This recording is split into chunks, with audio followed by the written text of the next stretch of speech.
Hello students, welcome back. আজকের এই ভিডিওর মধ্যে দিয়ে আমি তোমাদের পড়াতে চলেছি তৃতীয় শ্রেণীর আমাদের পরিবেশ বইয়ের 4 ও 5 পাতা, যেখানে রয়েছে গা, হাত, পায়ের যত্ন। আমরা প্রথমে এই রিডিংটা পড়বো, বুঝবো এবং কিছু প্রশ্নোত্তর সমাধান করব।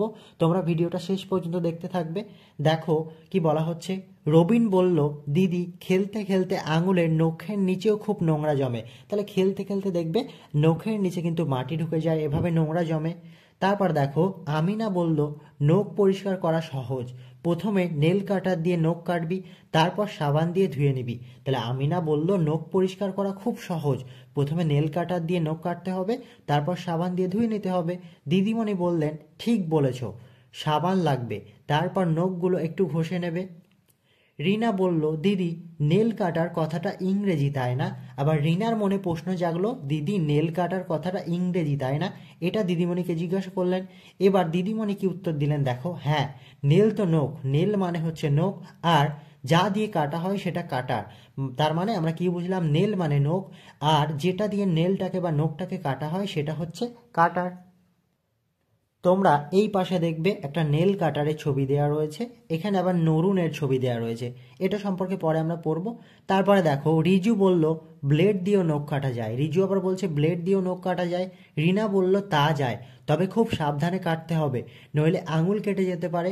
নেল কাটার দিয়ে যেমন সহজেই নখ কাটা যায়, তোমরাও কাটতে পারবে, ছোটরাও কাটতে পারবে।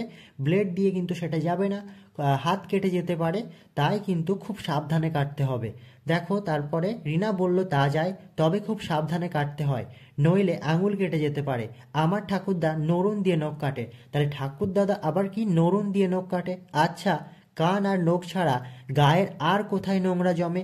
দিদিমণি জিজ্ঞাসা করলেন, কান আর নখ ছাড়া গায়ের আর কোথায় নোংরা জমে? অসীম বলল, হাতে, পায়ে, গায়ের চামড়ায়, যেখানেই ভাঁজ সেখানেই নোংরা জমে। তাহলে অসীম বলল, যেখানেই আমাদের গায়ে ভাঁজ রয়েছে সেখানেই কিন্তু নোংরা জমে, এমনকি যেখানে তোমাদের চোখ যায় না সেখানেও নোংরা জমে। পিঠে, ঘাড়ে, কানের পিছনে। আর পিঠে, ঘাড়ে, কানের পিছনে আমাদের তো চোখ যায় না, ওখানেও কিন্তু নোংরা জমে। দিলীপ বলল, কনুইতে জমে, পায়ের পাতায়ও নোংরা জমে। দিলীপ আবার বলল, কনুইতে জমে, পায়ের পাতায়ও নোংরা জমে, পায়ের পাতাতেও কিন্তু নোংরা জমে। শীতকালে পায়ের পাতা নোংরা হলে খুব মুশকিল, পায়ের চামড়া ফেটে যায়। দিদিমণি আবার কি বললেন?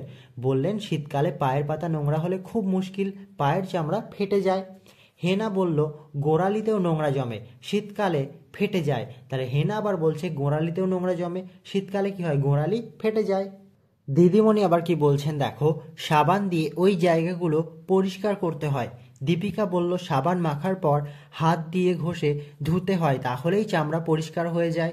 জুলেখা বলল, তারপর একটু তেল মাখলে আরও ভালো হয়। তাহলে সাবান দিয়ে ভালো করে পা ঘষতে হবে, তারপর কি হবে, চামড়া পরিষ্কার হবে। আবার জুলেখা বলল, তারপর একটু তেল মাখলে আরও ভালো হয়। অনেক কিছুই তোমরা জানো দেখছি। সবাই নিয়মিত মাথা, গা, হাত, পা পরিষ্কার করবে। দিদিমণি বলছেন সবাই নিয়মিত মাথা, গা, হাত, পা পরিষ্কার করবে, নখ বড় হলে কাটবে। তাহলে এই যে রিডিংটা ছিল, এটা তোমরা কয়েকবার, 2-3 বার ভালো করে পড়ে নেবে। এরপর এরই যে প্রশ্নগুলো রয়েছে এবং অতিরিক্ত কিছু প্রশ্ন আমরা সমাধান করব। 5 পাতার নিচে দেখবে বলা হচ্ছে, দলে করি বলা বলি, তারপরে লিখে ফেলি। তোমরা বন্ধুদের মধ্যে আলোচনা করবে আর এগুলো লিখবে। নখ, মাথা, গা, হাত, পা পরিষ্কার করতে গিয়ে কি কি সমস্যা হয়েছে দেখেছো, হতে পারে নিচে লেখো। তাহলে নখ, মাথা, গা, হাত, পা পরিষ্কার করতে গিয়ে কি কি সমস্যা হয় তোমরা দেখেছো, কি হতে পারে সেগুলো লিখতে হবে। দেখো শরীরের অংশ কি সমস্যা হয়েছে, কিভাবে তা মিটেছে। প্রথমে রয়েছে নখ। নখে কি সমস্যা হয়েছে দেখো, বড় হয়ে ময়লা জমেছে, নখে এই সমস্যাটাই হয়।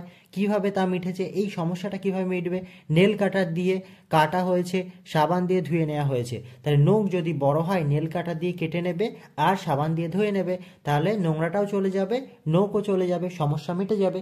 তারপর দেখো রয়েছে মাথা। মাথায় কি সমস্যা হয়েছে, মাথার ভিতর ময়লা জমেছে, ময়লা জমে সমস্যা হয়েছে।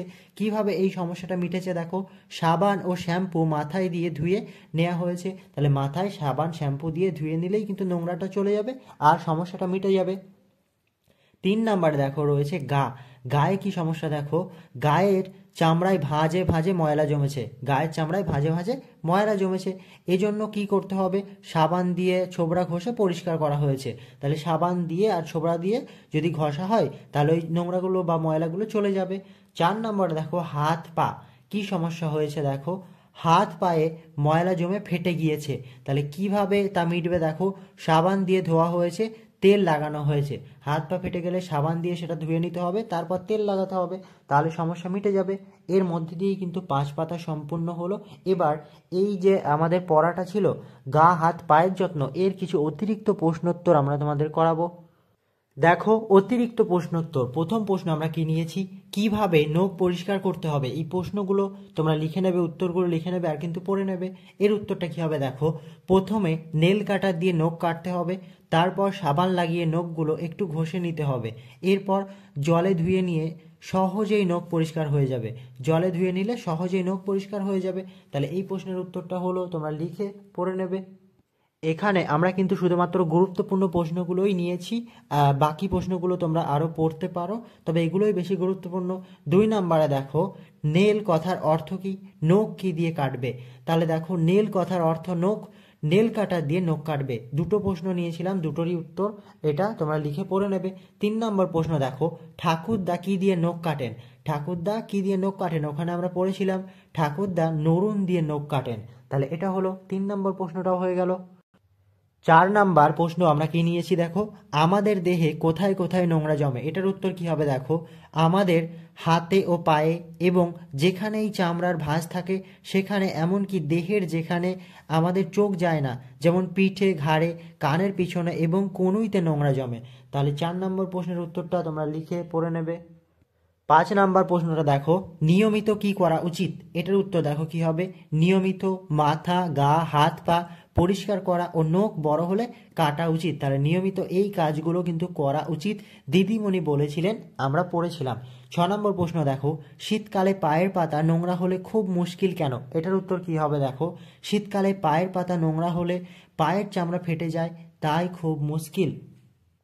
তাহলে এই চ্যাপ্টার থেকে 6টা প্রশ্নই আমরা নিয়েছি, তোমরা এগুলো পড়ে নেবে। আর আমাদের আজকের ভিডিওটা এই পর্যন্তই থাকছে। ভিডিও ভালো লাগলে অবশ্যই একটা লাইক করে চ্যানেলটি সাবস্ক্রাইব করে সাথে দেখো। প্রত্যেকে সুস্থ থাকো, স্বাভাবিক থাকো, মন দিয়ে পড়াশোনা করো। প্রত্যেককে অনেক ধন্যবাদ।